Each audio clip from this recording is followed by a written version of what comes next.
영문화의 상달의 노래 가요. 국민 앞에 엄숙히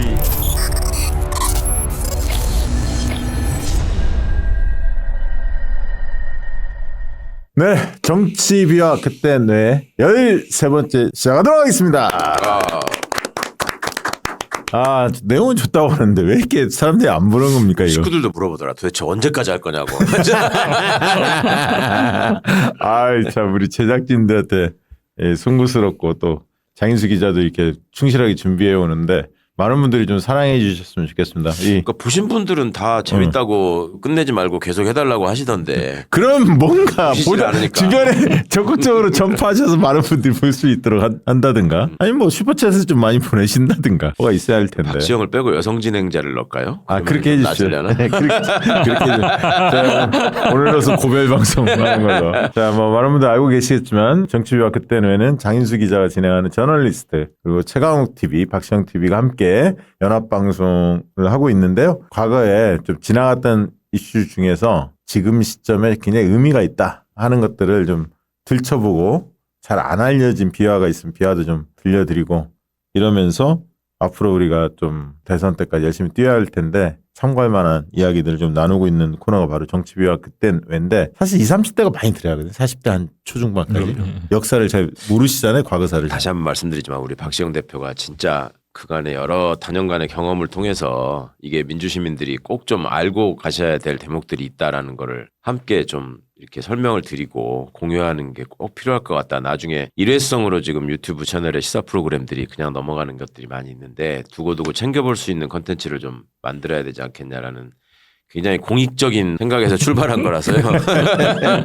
그 우리 박시영 대표의 이 갸륵한 뜻을 좀 받아주시면 잘 안 되니까 좀 얼굴만 계속 어두워지고 그렇잖아요.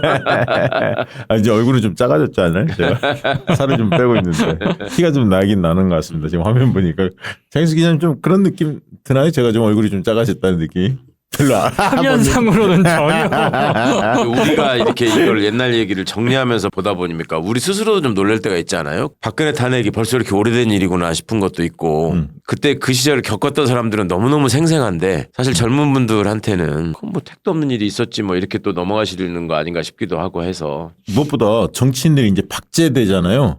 미디어가 활성화되다 보니까 과거에 어떤 일이 있었지 많은 분들이 까먹을 수도 있지만 다 이렇게 켜보면 다 나오거든요. 그거를 좀 정리해 주는 측면도 있습니다. 과거에 이 정치인이 이랬다 이런 걸 좀 정리해 주는 측면도 있으니까요. 오늘 방송하기 전에 저희가 이제 화요일날 보통 녹화를 하는데 한 2주 전에 하죠. 어제 이재명 대표 무죄 판결 위증 교사죄 말도 안 되는 거 가지고 고초를 많이 겪었습니다. 드디어 무죄가 돼서 오늘 방송을 즐거운 마음으로 좀 할 수가 있습니다. 다행입니다.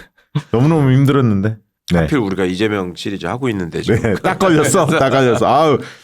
법원이 딱 때마침 해주셔서 너무 감사드리고요. 그래서 지난주에 1탄을 성남시장 시절과 경기지사 시절 이렇게 좀 이재명 대표의 리더십 이미지 관련해서 좀 저희가 짚어봤는데 이번 시간은 2부입니다. 2부 대선 과정 그리고 첫 번째 1기 당대표 때 그리고 연임에 성공한 이후에 최근에 2기 당대표 시절 짚어보도록 하겠습니다. 의원님 대선 때 이재명 대표 어떤 느낌이 좀 드셨습니까? 그 당시에는? 본인이 굉장히 깊은 책임감을 느끼면서 움직이는데 그때 대선 시작 전에 그런 얘기를 한 적이 있어요.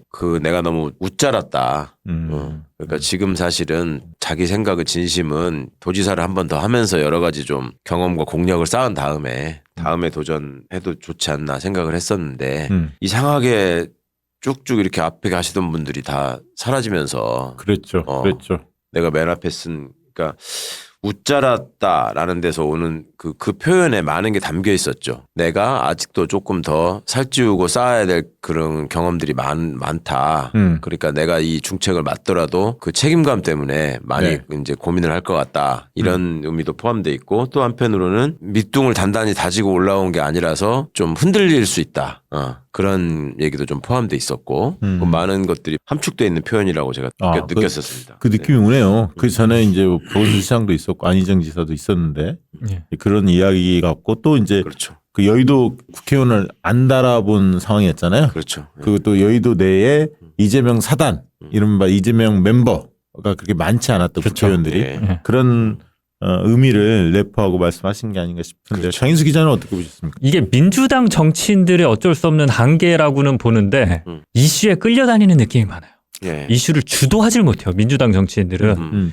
대선 후보 정도 되면 어찌됐건 메시지를 전달하려고 하는 뭐 기자나 언론들이 대한매체에서라도 있을 테니까 어떤 플랜, 계획을 갖고 공약이나 메시지들을 순차적으로 이렇게 쭉 발표하면서 이 분위기를 자기 걸로 끌고 간다라는 느낌보다는 그때그때 터지는 이슈나 자기와 관련된 의혹을 계속 이렇게 해명해야 되는. 그러니까 이제 언론들이 그렇게 공격하니까 그 이슈 대응을 하지 말라는 얘기는 아니고 적극적으로 대응해야 되는 건 맞는데 그것과 다르게 또 묵직하게 자기가 준비해서 뭐 이렇게 좀 이슈를 다른 방향으로 전환한다거나 하는 쪽에 있어서의 전략이나 고민이 좀 어쩔 수 없다는 걸 감안해도 불구하고 좀 부족하지 않았나라는 생각이 들어요. 그러니까 어떻게 보면 공교롭게 수세적인 그러니까요. 방어전 성격의 대선이 됐어요. 그러니까 예. 대장동이 딱 터진 게 컸고 그다음에 이제 문재인 대통령의 치적도 많은데 뭐 부동산 문제라든가 삶에 관련된 그 재난지원금 뭐 그다음에 저녁에 장사할 수 있도록 시간 예. 그거 풀어주는 거 그런 부분에 대해서 좀 적극적으로 안 하다 보니까 그런 측면도 있었던 것 같아요. 이게 이제 민주당 지지자들이 목소리가 뭐 저쪽도 마찬가지지만 워낙 선명하고 내부에 갈등도 있다 보니까 재난지원금 같은 경우에 본인 생각이 있었을 거예요. 근데 이제 좀 여기저기 눈치를 보는 느낌도 좀 있었어요. 저는. 아니 사실은 네. 이재명 대표 주변에서는 사실 재난지원금하고 사실 야간업소 그 야간 시간 풀어주는 거 있잖아요. 영업할 수 있게끔 영업시간 제한 조치 완화하는 거 목소리 많이 냈죠 사실.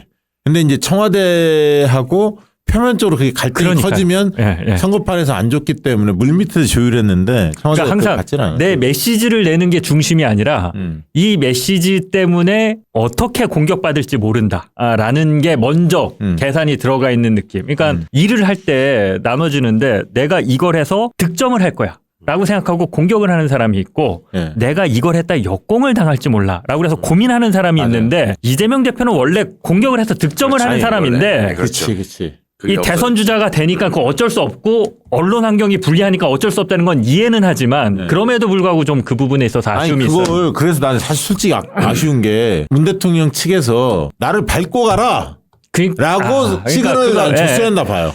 밑에서 시그널을 주고. 그렇죠. 그게 좀 어정쩡했죠. 그러니까 뭐 본인 좀 억울할 수는 있겠지만 이재명 대표 입장에서 후보니까 차별화해야 하는 거고 전임 정권하고 그리고 전임 정권 요거 더먹은 거에 대해서는 과감히 비판하면서 치고 나갔어야 하거든. 미래 비전 싸움을 세게 들어갔어야 하는데 대한민국 어떻게 바꿀 거냐. 담대하게. 근데 이런 부분에 있어서 과거에 아까 대장동에 묶여 있고 문 대통령을 차별화하는 부분에 대해서 확실하게 하지 못한 채 좀 끌려간 느낌이 있어요. 그렇죠. 그게 청와대에 대해서 끝까지 예를 갖추고 모시는 듯한 그렇죠. 그런 모습을 보였는데 이게 이제 당 안의 지지자들한테는 큰 어떤 소란 없이 넘어가는 효과는 있었겠지만 그렇죠. 이제 역대 모든 대선 주자들은 이전 정권을 다 이렇게 밟는 듯한 그게 꼭 좋은 건 아닌데 그러면서 어찌됐건 내 메시지 내가 하고자 하는 정치에 대한 선명성을 좀 부각시키는 그렇죠. 이거 어찌 보면 이제 소수정파 출신의 한계? 라고 볼 수 있죠. 그러니까 그 뒤로도 이재명 대표가 그러니까 그 웃자랐다는 말에는 그것도 포함되어 있는 거예요. 이걸 다 뭐 다지고 쫙 올라갔어야 되는데 그게 안 되다 보니까 후보가 사실은 대통령 후보가 결정이 돼서 움직일 때를 보면 굉장히 그 후보를 중심으로 일사불란하게 쫙 모여드는 이런 게 있어야 되는데 그게 좀 미흡했죠. 그러니까 이제 선대위 구성 과정에서도 보면은 왜 좀 방만하게 처음에 구성돼 가지고 왜 재편성하고 막 이런 일을 지난번에 우리가 한번 짚었지 않습니까? 그것도 거기서 비롯된 거고 문재인 대통령의 또 지지도가 인기가 계속 높았지. 유지되고 있었기 때문에 40% 차별화하는 것이 과연 옳은 전략이냐 이런 고민도 분명히 있었던 거고.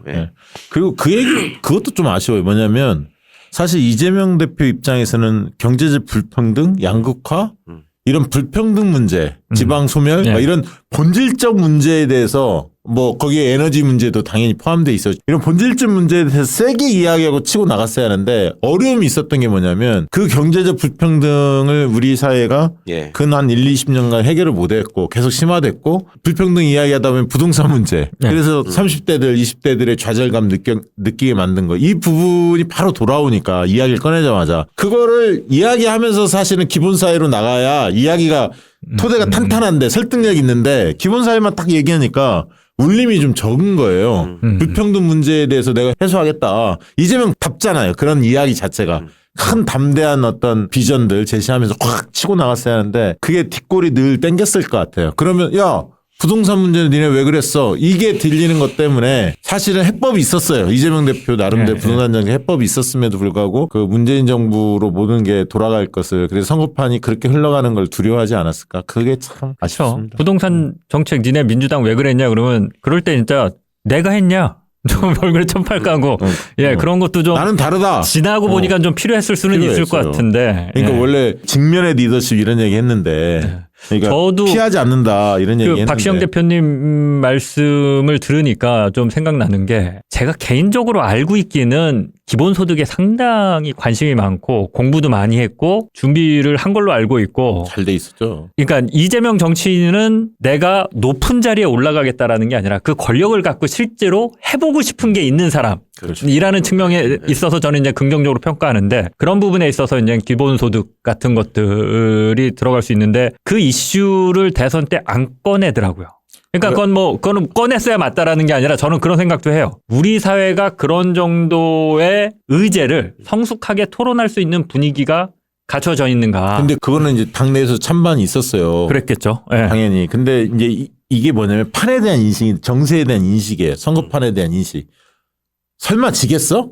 이게 막연한 분위기가 너무 있었던 거예요. 그러니까 만약에 야 반지 승부로 우리 지고 있어. 이슈를 주도하지 않고서는 우리가 역전 불가능해. 과감히 던져야 돼. 뭔가 이렇게 정세 인식을 그렇게 했다면 방법이 나왔을 텐데 약간 윤석열을 무시했고 윤석열 뭐 사실 무시할 만하지. 제가 들었던 얘기도 그거예요. 청와대 쪽에서도 에이 설마 윤석열에 뜨지겠어 이재명이 이런 생각이 있었다는 거예요. 그러니까 힐러리가 트럼프한테 질 때하고 좀 비슷한 거지. 그러니까 좀 생각 있는 사람들은 아니 저게 지금 저런 게 무슨 후보야 뭐 이런 게 있었고 그러고 사람들은 또 윤이 보이는 그 거친 모습에 또 끌리는 경우도 있었단 말이에요.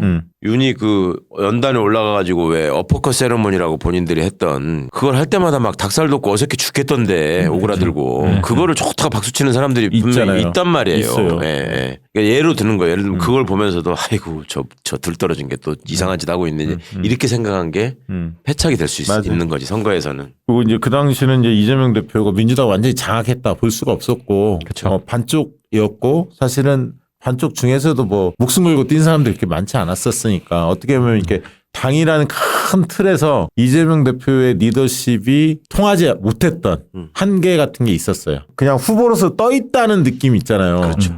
약간 떠 있다는 느낌이 참 아쉽게 느껴집니다. 아무튼 그 대선 과정의 모습은 좀 그랬던 것 같고 그래서 이제 당대표에 또 도전을 할 수밖에 없었던 물론 민주당이 이제 대선 패배 이후에 사실은 엄청난 후폭풍이 예상이 됐었는데 그때 당대표 도전하는 건 어떻게 보셨습니까? 당시에 이제 개항을 보궐선거 되시고 그다음에 이제 당대표 8월 달인가 뭐 선거를 했었잖아요. 그렇죠. 그 당시에. 피할 수 없는 일이었죠. 뭐 그 전에 패인을 분석하면서도 우리가 얘기했지만 그런 거잖아요. 당 내에 이재명의 색깔, 이재명의 뿌리라고 하는 것이 얼만큼 짙게 배어 있느냐가 대선 후보로서 한번 선거를 치른 사람은 그다음 목표가 당연히 대선에서 이기는 게 될 수밖에 없고 그런 과정에서라면 당대표 도전하는 거는 뭐 처음에 당연히 어찌 보면은 이루어지는 수준이라고 봤었는데 이제 그 전에 인천으로 출마하는 게 맞는 거였냐. 네. 그다음에 거기 있었던 송영길 후보가 이제 서울시장으로 나가는 게 맞는 거였냐. 그런 게 이제 조금 논쟁이 있었죠. 처음에 논쟁이 좀 컸었죠. 저도 뭐 당대표 도전 좀 자연스럽게 받아들였어요. 사실. 그렇죠. 그때 뭐 너무 대안도 자연스러웠죠. 없었고 예. 일기 당대표 시절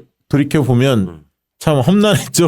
일기 당대표라는 게 뭐 대선 패배한 장수였기 때문에 물론 이제 대안이 없기 때문에 이재명 대표 쪽으로 당연히 압도적으로 승리했습니다. 그 당시 뭐 77.7인가 뭐 그랬죠. 그랬었죠. 압도적으로 이겼고요. 그러나 이제 초선이었고 정치인으로서는 어떻게 보면 여의도 정치는 처음 하다 보니까 우리가 이제 밖에서 이재명 하면 이재명의 민주당의 색채로 이재명의 색채로 민주당이 좀 달라질 것이다. 혁신할 것이다. 과감히 칼을 빼들을 것이다. 구태 정치와 결별하고 뭐 이런 기대감이 굉장히 강했는데 사실은 굉장히 신중하고 그쵸. 느리게 간 느낌이 있어요. 어떤 면에 좀 답답하게 느껴지기도 솔직히 했습니다. 아니 근데 이거 아까 말씀드린 그럴 수밖에 없는 게 저는 지금도 사실 퀘스천 마크인 게 대권에 집권한다는 게 대통령에 집권한다는 게 예를 들면 이재명이 집권을 한다, 노무현이 집권을 한다, 이명박이 집권을 한다라는 게 개인이 집권을 하는 게 아니라 세력이 집권을 하는 거라고 그렇죠. 저는 기본적으로 인식을 하고 있는데 예. 이재명의 세력이 있는 건가? 이재명의 세력이 맞아요. 뭔가? 예. 이재명이 꿈꾸고 있는 그 정치 철학과 정책에 대해서 가치를 공유하는 그룹들이 형성돼 있나? 이전까지 다 있었거든요. 네. 뭐 문재인, 노무현, DJ 쭉 있었거든요. 네. 저쪽을 봐도 그렇고. 제가 오늘 사실 점심을 뭐 이렇게 당내 사정에 정통한 위원장급이랑 밥을 먹어서 제가 이제 그 부분에 물음표가 있어서 물어봤는데 당내 장악력이 어떠냐. 그냥 지금 장악을 하고 말고 할 게 없다. 다들 줄을 못 서서 예, 지금은 그렇죠. 네, 지금 줄 못 서서 그래요. 그래갖고 그 얘기를 듣자마자 드는 생각은 아니 그거 당대표의 지지율이 높으니까 국민들이 좋아하니까 거기 줄 서야 좋은 거니까 예, 그거랑 상관없이 이재명을 결사옹위 이게 뭐 좋은 표현인지 모르겠는데 네. 이것도 필요하거든요. 네. 이 엘리트 그룹도 예, 저는 사실 그 부분이 지금도 사실 좀 아니 이제 의문이에요. 예를 들면 이런 거잖아요. 이재명 대표의 사단, 그러니까 이재명 사단, 예, 예. 넘버 원, 넘버 투, 넘버 쓰리 누구야? 라고 할 때 딱 꼽혀야 하거든, 이게. 사람마다 약간 다를걸요? 의원님 진짜 그냥 입장에서. 이재명 사단하면 제일 먼저 떠오르는 정치인 누굽니까? 대체? 그러니까 정치인 중에서 뭐 이재명이 신뢰하고 의지하면서 이재명 사단이다 이 사람은 없어요 내가 보기에는. 그러니까 딱히 없죠. 없어요. 좌장 역할을 할. 그냥 측근이라고 해서 뭐 예를 들면 정진상 실장이나 이런 사람들 얘기하는 거는 있지만 그거는 있지. 그건 별거. 소위 친명이라고 얘기하면서 돌아다니는 정치인 중에 과연 상호 신뢰를 기반으로 해가지고 저 사람들이 정치적 어떤 혈맹에 준하는 동지관계가 돼 있느냐 그런 사람은 없고. 그러니까 자기 정치 측면에서 이재명 대표를 활용하는 사람들은 많이 있는데 그렇죠. 본인이 뜨려고. 예, 예. 근데 진짜 상호 이재명 대표도 신뢰하고. 대선 끝나고 제 기억에 청년들이 좋은 의미로 그러니까 개혁의 딸 개딸들이 처음에 이제 목소리를 높였을 때 대선 끝나고 나서 왜 그 국힘의 갈라치기 막 이런 것 때문에 그렇죠. 졌다라는 거에 대해서 굉장히 아파하던 청년들이 있었잖아요. 그렇죠. 네. 그분들이 이재명과 가장 통하고 이재명을 지키고 이재명과 뜻을 함께할 사람 뭐 투표를 해가지고 후원금 보내기 운동 뭐 이렇게 하신 적 있어요. 아, 그래서 초기에 우리는 예. 할 수 있다, 민주당은 할 수 있다. 아, 막 그거. 예. 이재명 그때 이제 뭐 1,004원 보내기, 2,030원 그렇죠. 보내기. 그거 내가 1등이었어. 그래서 그 얼마나 눈에 띄는 사람이 없으면 제가 1등, 제 기억에 추미애 장관이 2등 뭐 그랬던 것 같아요. 그러니까 아니 그렇다고 해서 그렇죠. 제가 지금 뭐 이재명 대표하고 뭐 사이가 안 좋고 이런 건 아니지만 그렇다고 해서 이재명 대표하고 저하고 늘 함께 다니면서 정치적 운명을 같이 하는 그렇죠. 저 사람들은 혈맹이다 이렇게 생각 안 하잖아 사람들이. 그렇지. 그냥 동지라고 생각하겠죠. 네, 그냥. 동지 뜻이 통할 것 같은 네, 동지 이렇게 네, 보는 네, 거고 네. 장인수 기자님이 굉장히 중요한 지적을 하셨다고 느끼는 게 제가 대선 캠프라는 거를 선거 캠프라는 거를 이재명 후보의 대선 때 처음 있어 봤어요. 저는 뭐 그런 선거를 해본 적이 없던 사람이니까. 저쪽이 굉장히 악랄하게 선거운동을 하거든. 그러면 우리는 그거에 대응해서 악착같이 싸워야 되는데 그치. 앞에 나가 싸워주는 사람이 필요하지. 악착같이 싸우는 사람이 없더라고. 그 없었어. 악착같이 그러면 왜 안 싸웠느냐라고 할 때 장 기자님 말씀한 것처럼 나는 이재명과 함께 예, 반드시 정권을 창출해서 꼭 이뤄야 될 목표가 있다. 이런 그 핵심 코어 집단이 없었던 거야 정치인 중에. 그러니까 그때 제가 공동선대위원장이랍시고 앉아서 이렇게 하는 걸 보면 회의는 회의대로 그냥 하면서 지나가고 나면은 자기들끼리 앉아가지고 일종의 자리 얘기나 하고 있고 뭐 한가한 모습들이 보였고 또 하나는 그런 게 있었어요. 문재인 대선 캠프를 치러본 사람들이 좀 아쉬워했던 거는 문재인 대선 후보는 캠프에 후보가 잠깐 들리거나 이렇게 나타나면은 그 캠프에서 막 바쁘게 일하던 사람들이 후보하고 한번 눈을 맞추고 싶어서 막 이렇게 쳐다보면서 정말 눈에서 꿀이 뚝뚝 떨어지는 막 이런 표정으로 후보가 왔다는 거에 대해서 또 막 힘을 얻고 신나고 이렇게 하는 게 있었는데 이재명 대표 때는 그런 게 안 보였죠. 이재명 후보 때는 상대적으로. 그러니까 뭔가 저 사람이 이겨야 된다 이런 것들은 있었지만 와 이재명 막 이렇게 하는 그게 이제 그거는 지금 좀 와서 약했었어요. 만들어진 거예요. 인제 지금 와서 만들어지고 있는 거죠. 이제 진화를 완전히 썼죠. 그리고 이제 그 당시에 그 흔히 말하는 수박 논쟁이 굉장히 심했던 대중적으로 보면 그 민주당이 사실은 두동강 나 있는 상태였고 네. 그게 뭐 단식 결단 그리고 그 체포동의안 영장 들어갔다가 그 영장 기각돼서 사실은 살아오셨는데 그 일련의 과정들 단식하고 막 이렇게 체포동의안이 가결되고 영장이 기각 이런 진짜 민주당의 엄청난 내용이 심각했던 시절이 바로 일기 당대표 때의 모습이에요. 그러니까 안타까움이 많았고 확실히 칼을 빼들지 못했던 그런 시기였어요. 근데 결국 그게 총선 압승으로 이어졌습니다. 그 중간에 이제 준연동형 비례제를 수용을 합니다. 예. 굉장히 이재명 대표의 고독한 결단이었죠. 많은 의견들 듣다가 사실 그때가 저는 굉장히 리더십이 빛이 났다. 왜냐하면 그 전에 막 이렇게 끌려가는 느낌이었거든 민주당 안에 여러 세력에. 근데 딱 칼을 빼들고 내가 정리할게. 딱 정리하시더라고. 사실은 처음부터 이재명 대표는 연동형에 찬성하는 쪽이었어요. 그런데 이제 당 내에서 워낙 여러 가지 말들이 많고 또 병립형이라는 것이 그런 논리였잖아요. 우리가 의석을 극대화하는 게 최대화하는 게 중요하지. 무슨 뭐 연합 정치 이런 게 지금 상황에서 이 엄중한 시국에 그게 꼭 맞는 얘기라고 할 수 있느냐. 그리고 선거라는 게 정당이 의석을 최대화하기 위해서 참여하는 거지 무슨 남한테 의석 나눠주자고 선거하는 거냐. 이런 얘기가 간명하게 지지자들한테 먹히는 면이 있어서 그쵸. 또 정청래, 김어준 이런 사람들이 앞장서가지고 그런 얘기들을 또 하고 다니고 그러니까 듣는 사람들은 당연히 거기에 쏠리죠. 그러니까 그 반대되는 그게 아니고 우리가 지금 나아가야 될 방향, 지향해야 될 방향, 그다음에 선거 승리라고 하는 것이 총선에서 머물지 않고 대선에서 이기려면 장기적으로 무엇을 봐야 하는가 그렇죠. 이런 얘기들을 굉장히 이상한 쪽으로 몰고 가려고 하는 사람들도 있었고 무슨 그때 뭐 정청래 의원하고는 얘기 안 해보셨어요? 그때 당시에 네. 얘기할 가치가 없지. 틀린 얘기를 하는 거니까. 저는 김원준 총수하고 얘기를 했어요.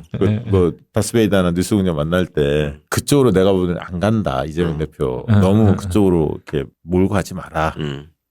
내가 알기로는 그 신중한데 이재명 대표는 준연동형 비례제 쪽을 좀 더 그쪽 생각이 좀 더 강한데 의원들 상황들 이렇게 보는 거지만 결국은 그쪽으로 선택하실 거다. 그 얘기는 한두 번 했었어요, 사실. 좀 너무. 그러니까 그게 어찌 보면 민주당을 생각하는 사람과 나라를 생각하는 사람의 차이라고 난 느꼈거든. 돌아서서 보면 나라를 생각한다는 게 다른 분들은 민주당만 생각하고 나라를 생각하지 않는다는 게 아니라 그러니까 이 나라를 어떻게 지금 살릴 것인가를 생각을 하자면 이재명 대표는 그 연동형 관련해서 저하고도 좀 의견을 나눈 적이 있는데 그때 그런 얘기를 했어요. 우리가 지난번에 아슬아슬하게 졌다고 하지만 사실은 굉장히 많이 결집한 거다. 최대한의 표를 얻었는데도 졌다. 그렇다면 다음에 우리가 가야 될 길은 자명한 거 아니냐. 어떻게든 팔을 벌려서 우리의 부족한 부분을 채워야지 저 무도한 사람들한테 이길 수 있다. 그러니까 그만큼 대한민국의 수구 기득권 세력의 뿌리가 깊고 넓다라는 거를 절감하는 대선이었고 그거를 깨뜨리는 게 굉장히 중요하다. 그리고 이재명 대표가 어제 무죄 선고를 받고 나서 사람을 살리는 정치를 해야 된다라는 얘기를 했는데 그게 그냥 단순한 정치적인 수사가 아니고 진짜 본인이 진심에서 그거 하는 말이에요. 상대를 거꾸로뜨리고 상대를 제압하고 상대를 악마화해서 내가 득점을 하는 정치. 이게 나라를 위해서 과연 언제까지 유지돼야 되고 그게 좋은 일이냐 과연.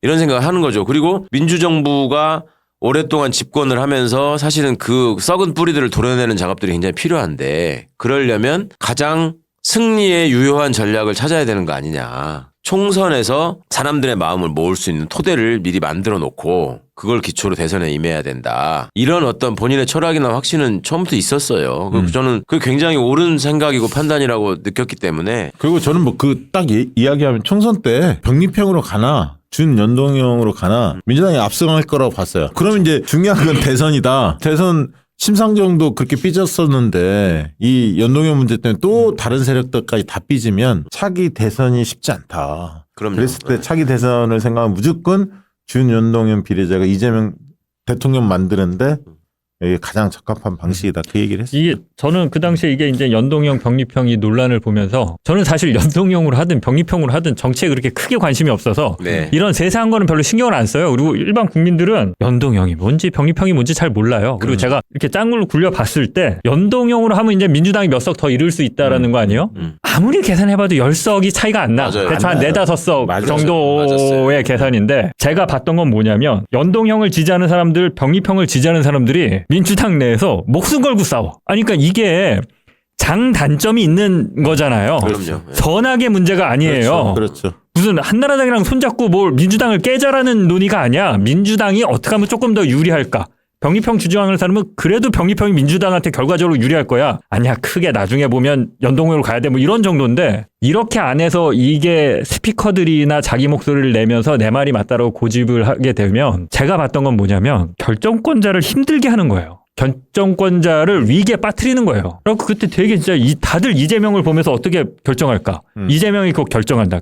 또 엄청난 부담이거든. 그렇죠. 삐끗하는 순간 떨어지는 건데 저는 그때 봤던 게 그 상황을 가장 즐겼던 거 국민의힘이랑 조중동이 아니었을까? 어느 쪽을 하든 반대쪽에서 물고 뜯을 수 있으니까. 그러니까 이게 전학의 문제가 아닌 거는 조금 이렇게 상대방을 미워하기보다는 좀 성숙하게 토론을 했으면 좋겠고 이때 저도 그렇게 봐요. 이재명 대표가 나서서 이 방향으로 간다. 제가 우려했던 것과는 다르게 조용하게 그냥 판이 정리가 되더라고요. 보스가 그렇게 할 수 있는 게 보스인 거잖아요. 네. 그러니까 그걸 보면서 이거 되게 양쪽이 서로 목소리 내고 치열하게 싸웠는데 네. 이제 장악했구나. 이재명의 말빨이 먹히는구나. 네. 그게 과거 같았으면은 온갖 소리가 또 튀어나오고 어쩌고저쩌고 했겠지. 근데 이재명 대표가 기본적으로 약속을 지켜야 된다. 본인이 얘기했던 거를 지켜야 된다라는 것을 되게 중요하게 생각한 면이 있고 그리고 또 하나는 그거였습니다. 그 21대 총선 과정에서 제가 많은 걸 느꼈다고 종종 말씀드리는데 민주당이 당파성 그러니까 당에 대한 어떤 자부심과 충성심이 높은 정당이에요. 그거는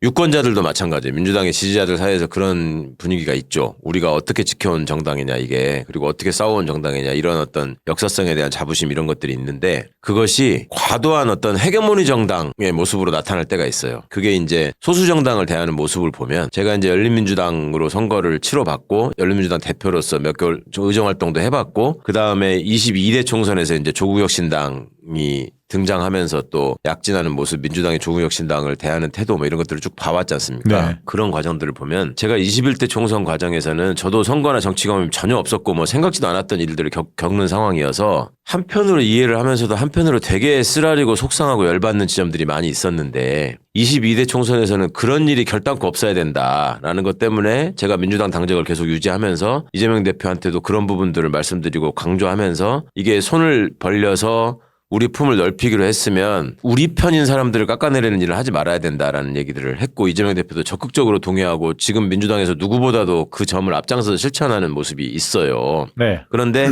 민주당을 내가 지켜왔고 민주당이 나의 곧 뭐 정체성이다 이렇게 생각하는 분들 사이에서는 민주당 아닌 모든 것들은 다 잡것이다 이런 생각을 하는 분들이 또 의외로 많이 있습니다. 네, 있죠. 네. 그리고 민주당이 모든 거를 다 제껴내고 민주당이 우뚝 서는 것만이 나라를 살리는 길이다. 그렇게 생각하시는 분들이 있어요. 그게 틀린 생각이 아니라 그렇게 되기에는 아직도 우리 민주당이 갖춰야 될 점, 내부적으로 정비해야 될 점이 너무나 많은데 그거를 일단 민주당이라는 간판 하나로 그냥 다 지워버리고 가기에는 우리가 고쳐야 될 점이 너무 많은데 그걸 너무 외면하지 않았으면 좋겠다. 네. 네. 그래서 일기 이 당대표 시절 리더십 관련해서 이야기를 하고 있는데 그때 사실은 중요했던 게 진교훈 영입을 해서 진교훈 강서구청장 선거 그게 저는 굉장히 중요했다고 봅니다. 총선으로 가는 과정에서 이제 그때 강서구청장의 출마 예정자들이 굉장히 많았는데 예비 후보들이 굉장히 많았는데 진교훈은 영입을 했어요. 굉장히 신의 한 수였고요. 그다음에 이제 총선 때도 과감한 인재 영입을 했죠. 몇몇 눈에 들어오는 분들이 계시는데 어쨌든 그 과정에서 굉장히 질서 있게 총선을 준비했고 또 밖에는 더민주혁신회의가 열심히 또 정당혁신을 부르짖기도 했고 이번에 참 현역들의 물갈이가 대거 이루어졌죠. 그동안에 이제 수박 논쟁 뭐 이런 것들을 거치면서 당원들이 이를 좀 갈았습니다. 이번엔 제대로 심판하겠다라는 생각이 들어서 공천혁명을 한 거죠. 사실 당원들 스스로가 한 거고요. 그래서 이제 2기 당대표 선거가 있었는데 누가 봐도 그냥 연임을 선택할 수밖에 없는 상황으로 왜냐하면 거대 정당이 또 출연했고요. 예. 그런 상황에서 이재명 대표에게 또 한 번 십자가를 지어줄 수밖에 없어. 이때는 뭐 사실 반대하는 분들이 일부 있긴 있었는데 그게 목소리가 그렇게 크진 않았어요. 그러면서 지금까지 이제 흘러왔는데 2기 당대표는 1기 때하고 좀 다른 게 총선이라는 성과물을 당대표 시절에 가져온 거잖아요. 그 전에 1기 때는 대선 패배의 당사자였음에도 불구하고 당대표 할 수밖에 없었기 때문에 했는데 좀 신중한 모습을 많이 보였고 2기 당대표는 이제 누가 보더라도 승전보를 올린 당사자, 총선을 압승으로 이끈 장본인이기 때문에 이재명 대표한테 힘이 쏠렸고 대선 지지도도 뭐 당연히 압도했었고요. 이러면서 이제 질서 있는 혁신, 쪽으로 당 체질도 개선하고 그렇게 가는 것 같습니다. 근데 이제 사법 리스크라고 일컬어지는 이 부분들은 좀 지속이 됐었고요. 또 본격화되는 시기였고. 그래서 최근에 나오는 얘기는 좀 DJ 이야기가 많이 나오더라고요. 이재명 그 대표 주변에서. 그러니까 정적에 의한 사법살인의 대상으로 지금 이제 이재명 대표가 더 커지고 있죠. 존재감이. 네, 그리고 그렇죠. 이재명 대표가 저는 앞으로 이제 대통령이 된다면 절대 국민을 배신하지 않을 것이다라고 믿는 것 중에 하나가 오늘날의 이재명을 키워준 사람들이 결국 시민들이거든. 네. 그러니까 자기가 시민들의 지지가 없었으면 이 자리에 오지 못했다라는 거를 누구보다도 절감하고 있고, 그다음에 당 내에서의 어떤 의원들 간의 정치, 정쟁 이런 것들이 국민들에게 어떻게 받아들여지는가를 본인 스스로가 절감하면서 성장해 왔기 때문에 네. 이 성장형 정치인이라는 게 갖고 있는 어떤 그 특성이라는 게 이재명의 장점이라고 많이들 얘기하지만, 그게 처음부터 이재명 대표가 그걸 갖고 있었던 면도 있었겠지만 사실은 국민들이 이 사람의 장점을 알아보고 계속 키워준 것 때문에 네. 성장형 정치인으로 자리매김한 면도 저는 되게 그게 더 크다고 봐요. 그러니까 그런 거를 자양분으로 해서 지금 정치적인 역량들을 키워왔고 오늘날까지 왔기 때문에. 그러니까 옛날에 DJ 하면 인동초가 생각나잖아요. 그런데 이제 서사 자체가 이재명 대표의 서사가 당대표 맡은 이후에 정말 몇 가지 확 늘어났어. 그러니까 그 전에 이제 어렵게 살았고 뭐 네. 검정고시 나오고 공장에서 일하다 팔 다치고 막 이런 서사가 있었다면 딱 그 전에 무슨 박근혜 때 싸웠고 성남시장 경기지사 잘했고 탄핵을 먼저 외쳤고 뭐 이런 서사도 있었어요. 근데 테러 당하셨잖아요. 죽다 살아나셨잖아요. 거기다 단식했고 체포동의안 가결됐는데 영장이 기각됐어? 계속 사법 리스크가 있어? 재판을 계속 받아? 근데 얼마 전에 또 무죄를 입건해서 막 이게 DJ하고 굉장히 흡사한 느낌이 갈수록 그럼요. 이 사람을 아무리 죽이려고 해도 죽지 않는구나. 불사신, 사선을 여러 번 넘었죠. 불굴의 정치인 어떻게 보세요? 우리 장 기자님. 이재명 이후에 이런 서사를 갖고 있는 이런 식의 정치인이 또 나올까 싶어요. 이제 정말 개천에서 용나는 사람도 이제 없어진, 끊어졌잖아요. 네, 그렇죠. 예. 그러니까 이런 정치인이 또 나올까 싶기도 하고, 이 기회를 어떤 식으로든 우리가 좀 잘 살려서 정치적인 성과를 만들어냈으면 좋겠는데, 저는 지금도 이게 2주 후에 나갈 거여서 그런데 이 모든 결정을 소수의 검사와 판사들한테 맡겨야 된다는 게 너무 분하고 너무 짜증나긴 해요. 그렇게 해서 재판에 살아 들어오면 서사가 되는데, 결국 재판에서 몇몇 판사들이 그냥 낙인 찍고 너 유죄라고 해버리면 판사들이 그냥 그 서사를 끝낼 수 있는 거잖아요. 그렇죠. 이재명 대표가 만약에 대권을 나중에 쥐게 된다면 이 부분에 대해서 정치보복이라고 생각하지 말고 좀 과감하게 개혁을 했으면 좋을 것 같아요. 검사나 판사들이 어떤 국가적인 국민들의 선택의 영역에까지 들어가서 다 재단하고 판단하려고 하는 것에 대해서. 예. 맞습니다. 예. 세상이 많이 변했고 대한민국의 민주주의도 많이 발전했는데 우리가 과거의 인식이나 제도에 머물러 있으면 안 되죠. 이제 그건 반드시 바꿔야 되는 거고, 이번 정부에서 무슨 화려한 스펙을 자랑하고 화려한 학벌을 자랑하는 자들의 민낯이나 그 수준이나 그 품격이나 이런 것들을 국민들이 너무나 여실히 체감을 하셨기 때문에 제대로 민주적인 정당한 권위를 만들어가는 과정이 차기 이재명 정부가 만들어지면 그게 꼭 필요할 것 같습니다. 지금 세상에 권위주의가 사라지면서 권위주의 시절에 국민들한테 일방적으로 굴리면라고 했던 그 더러운 권위들의 실체들이 막 드러나고, 이번 정부 들어서 윤석열이라는 캐릭터를 통해서 너무나 많이 이게 지금 폭로가 되고 있는 상황이라서 정당원 권위도 무시당하는 경우가 또 생기고 있거든요. 그러니까 이런 점들을 새롭게 또 폐허 위에서 만들어 나가야 되는 책임이 또 차기 민주정부에 또 있는 거고. 또 하나 보는 게 이제 사법 리스크를 통한 이제 서사도 있지만, 이재명 대표가 그 전까지는 이제 대권 주자로 올라서고 나서 일 잘하는 이재명이라는 장점을 살리지 못했다라고 봤는데, 22대 국회 들어와서는 제가 기자 생활 20년 동안 처음 보는 국회예요. 그러니까 흔히 민주시민들이 이제 사이다라고 그러고 이제 뭐 대표적인 게 이제 검찰 특활비 그냥 영원으로 삭감해버리고 이런 것들인데, 이게 국민들은 진짜 몰랐어요. 아, 국회의원이 저렇게 할 수 있는 거구나라는 걸 몰랐어요. 사실 일반 국민들은. 맞아. 뭐 기자들이나 정치인들은 알지, 할 수 있는데 당연히 안 하는 거고. 그러니까 정치인들이 을에 자기 뭐라 그럴까 생색, 민주당 정치인들이 내고 점잖게 꾸짖고 하는 정도에서 끝났었는데, 국회에서 이재명 대표가 중심이 돼서 만들어낸 그 22대 국회에서 그 국회의원들이 이제 일하는 모습을 보이기 시작했거든요. 네. 예. 저는 이게 이제 이재명 당대표 그리고 이재명 대표가 키를 쥐고 그 공천을 한 이 국회가 비로소 국민들이 원하는 이제 국회로서의 어떤 위상 같은 것도 재정립하고 이전과 다른 모습을 보여주는데, 이런 것들도 이재명 대표의 충분한 성과가 될 수 있고 좀 그렇게 연결해낼 수 있는 그런 홍보 전략도 좀 필요할 것 같아요. 예. 일하는 국회 누가 만들었느냐? 그리고 이재명 대표에 대한 이렇게 그 스타일에 대한 여전히 오해도 있더라고요. 그러니까 뭐냐면 실제 만나보면 그 알겠지만 굉장히 이분이 좀 권위의식도 없고 소탈하시잖아요.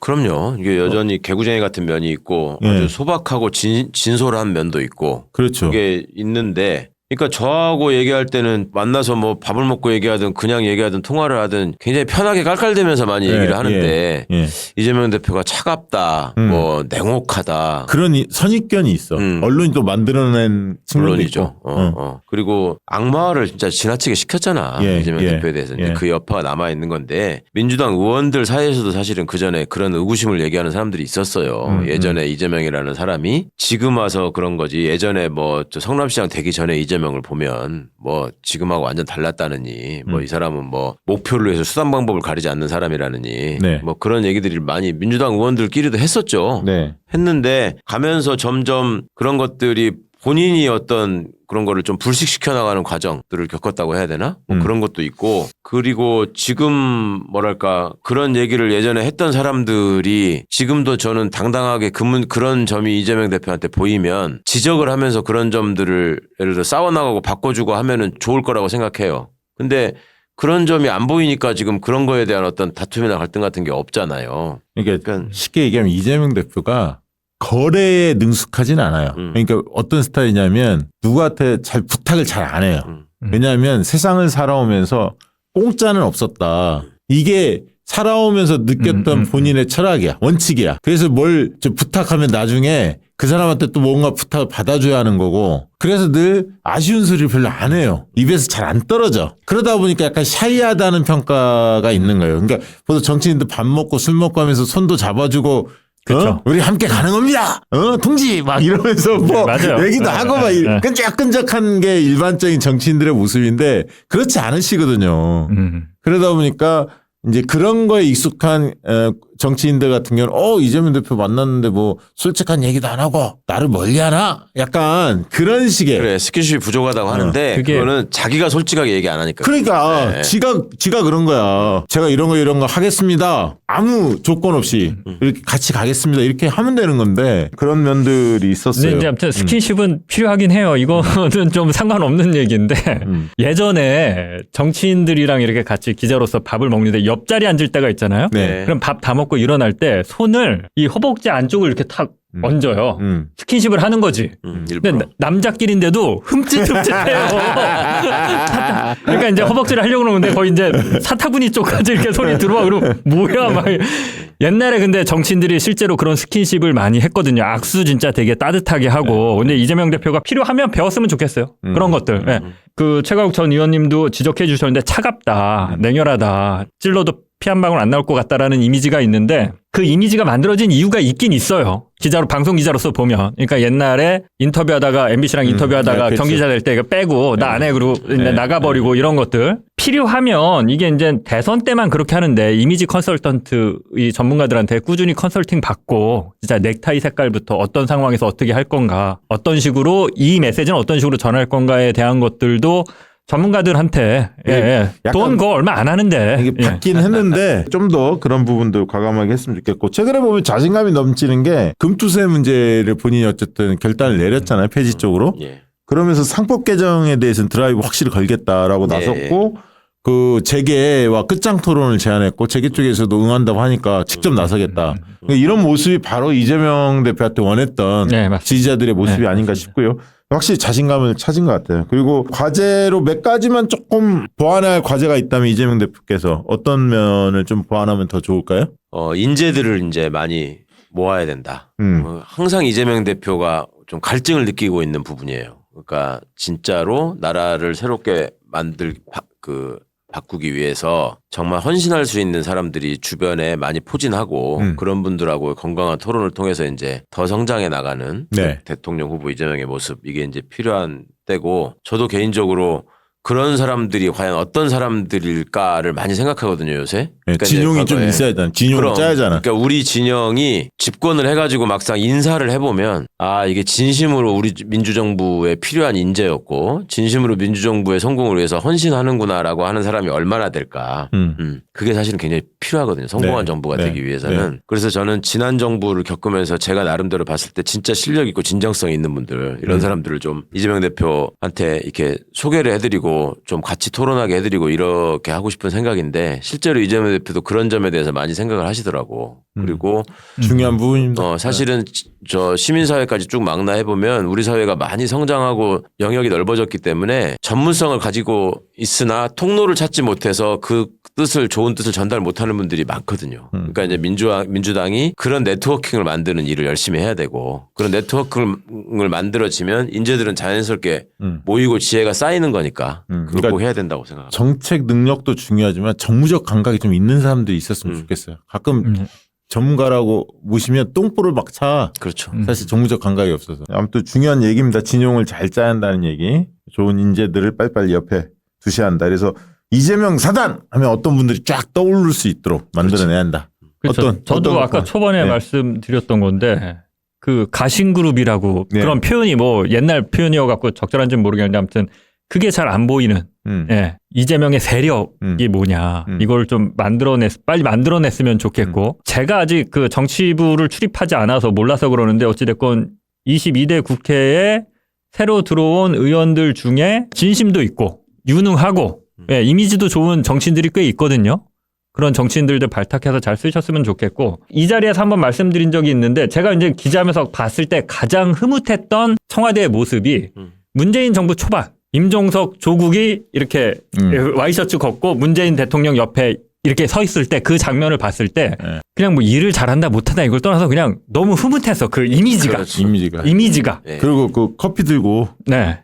딱 정원 그 이게 이지원 다닐 때. 왜 그러냐면 문재인 대통령의 어떤 그 중후하고 무게감 있는 이미지 그리고 이렇게 또 인물도 좋고 일 잘하고 유능해 보이는 또 참모 이런 거였는데 이재명 대표는 이재명 대표가 갖고 있는 이미지나 색깔이 확실해요. 그러면 그거를 다른 쪽으로 보완해 줄 수 있는 어떤 그런 사람들을 곁에 둘 필요가 있다. 그러니까 이게 좀 추상적으로 말씀드렸는데 그냥 구체적으로 말씀드리면 서울대가 욕을 많이 먹지만 이재명 대표가 아예 그냥 대놓고 누가 봐도 서울대인 사람을 옆에 두고 계속 얘기하는 모습을 보이는 것도 여기 서울대예요. 여기. 방법이라고 생각해요. 저는. 여기 서울대. 네. 서울대 같지 않은 서울대.